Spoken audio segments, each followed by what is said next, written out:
যৌতুকের টাকার জন্য স্বামী স্ত্রীর মধ্যে অশান্তি। শোনো, তোমাকে বলেছিলাম যৌতুকের টাকাগুলো আনার জন্য। তুমি কি ফোন করে বলছিলে তোমার বাবা মাকে? না, আমি বলিনি তো। আমার বাবা মা কেন যৌতুকের টাকা দিবে?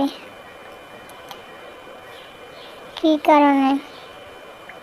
আমার বাবা মা আমাকে লেখাপড়া শিখিয়েছে, আমাকে বরণ করে ছোটকাল থেকে আমাকে বড় করেছে। কত লক্ষ লক্ষ টাকা খরচ করেছে আমার পিছনে।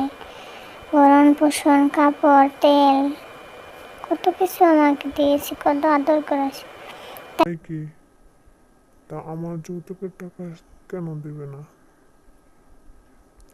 আমার যৌতুকের টাকা না দিলে আমি সংসারে অশান্তি লাগাবো। শিগগিরই বলবো আমার যৌতুকের টাকা দেওয়ার জন্য। যৌতুকের টাকা দিবে বলেই তো আমি তোমাকে বিয়ে করেছি, না হয় কি আমি তোমাকে কখনো বিয়ে করতাম? আমি অন্য জায়গায় আরো বেশি টাকা নিয়ে বিয়ে করতাম। আমি তোমাকে 1 টাকাও আমার বাবা মা দিবে না, আমি দিতে দিব না যৌতুকের টাকা।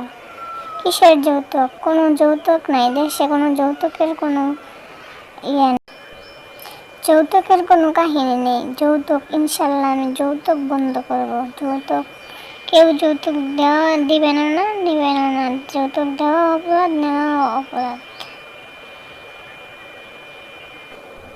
যৌতুকের 1 টাকাও দেব না।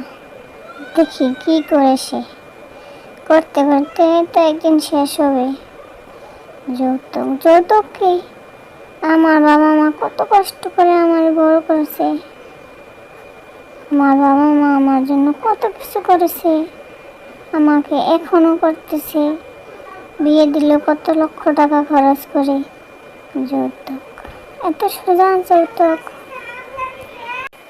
যৌতুক না দেওয়ার জন্য আমরা মেয়েরাই প্রতিবাদ করতে পারি। আস্তে আস্তে প্রতিবাদ করতে করতে যৌতুকের সমাধান হইতে পারে। না, আর যৌতুক নিয়ে কোনো ঝামেলা করবো না, কোনো শান্তি করবো না। আমার বউ তো ভালো কথাই বলতেছি, কেন আমি যৌতুক আনবো? কোনো পুরুষ মানুষের যৌতুক আনা ঠিক না।